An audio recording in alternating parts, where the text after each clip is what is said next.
क्या भगवान कृष्ण के पृथ्वी से जाने के बाद हुई कलयुग की शुरुआत? क्या आप जानते हैं कि कैसे हुई कलयुग की शुरुआत? कलयुग में रहने के लिए कौन सा स्थान दिया गया है? आखिर किसने की थी कलयुग की शुरुआत? दोस्तों, आज की इस वीडियो में हम आपको कलयुग की शुरुआत और महाभारत युद्ध खत्म होने के बाद कली को कहां-कहां वास करने की अनुमति मिली, वो सब बताएंगे। तो इस वीडियो को एंड तक जरूर देखें। दोस्तों, ये तो हम सभी जानते हैं कि महाभारत का युद्ध एक धर्म युद्ध था।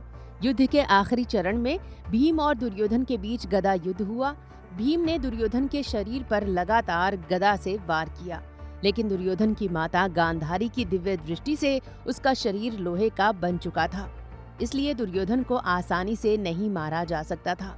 तो ऐसे में भगवान कृष्ण ने भीम को इशारा किया कि दुर्योधन की जांघ पर वार करे, क्योंकि दुर्योधन का जांघ वाला हिस्सा लोहे का नहीं बना था। भीम के एक प्रहार से दुर्योधन पराजित हो गया और इस तरह दुर्योधन की मृत्यु के साथ ही महाभारत का युद्ध खत्म भी हो गया और पांडव विजयी हुए तो युधिष्ठिर को राजा बनाया गया। इसके कुछ समय बाद अभिमन्यु पुत्र परीक्षित को राजा बनाया गया। पांडवों के जाने के बाद परीक्षित ने राजपाट बहुत अच्छी तरह से चलाया। परीक्षित एक बहुत ही बुद्धिमान और धर्म के जानकार व्यक्ति थे। एक दिन वे कहीं जा रहे थे। कहते हैं कि महाभारत के 9वें दिन युद्ध में किसी भी निर्दोष व्यक्ति की हत्या नहीं हुई। यही वो दिन था जब द्वापर युग समाप्त हुआ और कलयुग का आरंभ हुआ।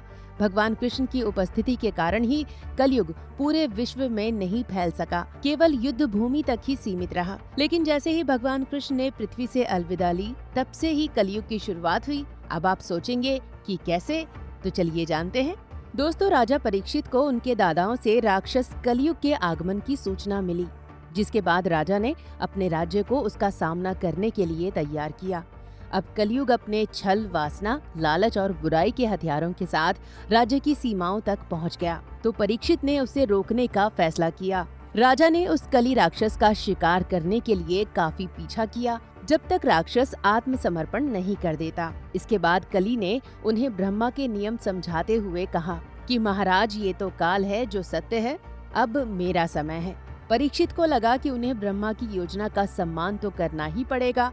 ऐसे में राजा परीक्षित ने कलयुग को रहने के लिए 4 स्थान बताए, जिसके अनुसार कली को 3 युगों के बाद दुनिया में प्रवेश करना था। राजा परीक्षित ने कलयुग को ये चेतावनी देते हुए मुक्त कर दिया कि वो समय से पहले मानव जाति को नष्ट न करे। राजा परीक्षित ने कहा कि तुम केवल इन 5 स्थानों पर ही रहोगे और कभी भी अपनी सीमा पार नहीं करोगे। जो लोग स्वेच्छा से इन स्थानों पर आएंगे, वे लोग ही कलयुग राक्षस का शिकार बन जाएंगे। तो चलिए जानते हैं वो कौन से 5 स्थान हैं जहां है कली का वास। शराब पीना। जिस जगह शराब परोसी जाती है वो कली का स्थान है। यहाँ जो भी अपनी स्वेच्छा से जाता है उसे राक्षस कली का शिकार बनना पड़ता है। शराब ही है जो व्यक्ति के नाश का कारण बनती है। वेश्यालय। जो कोई भी इस परिसर में प्रवेश करेगा उसे अपनी गरिमा, विवेक और मानवता को त्यागना होगा। ऐसे लोगों को राक्षस कली अपना शिकार बना लेता है। कसाई खाना या बूचड़ खाना। राजा परीक्षित ने कली से कहा कि आपको इस स्थान पर निवास करना चाहिए जहां मनुष्य अपनी मानवता को छोड़कर अपने अंदर की बुराई को प्रकट करते हैं और निर्दोष जानवरों और मनुष्यों का वध करते हैं। ऐसी जगह पर जो लोग जाते हैं वे भी कली का शिकार बनते हैं। जुआ घर। जो लोग यहाँ आते हैं वे अपना जीवन दांव पर लगाने के लिए तैयार रहते हैं, इसलिए हे कली, तुम्हें उनका जीवन नष्ट करने का अधिकार है। राजा परीक्षित ने कली को यहाँ भी रहने के लिए कहा। सोना। इसे राजा परीक्षित ने लालच का हथियार बताया।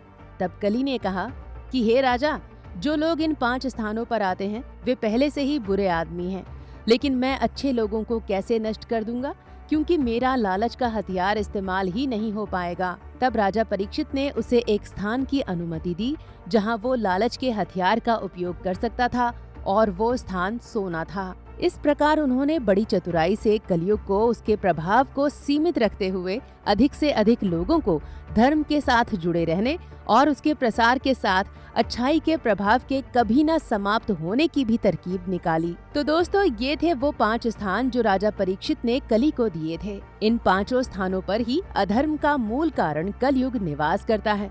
इसलिए आध्यात्मिक कल्याण चाहने वाले व्यक्तियों को इन 5 स्थानों से दूर रहना चाहिए। तो दोस्तों, कैसा लगा आपको आज का वीडियो, हमें कमेंट करके जरूर बताइएगा। साथ ही हमारे चैनल को जरूर सब्सक्राइब करें। धन्यवाद।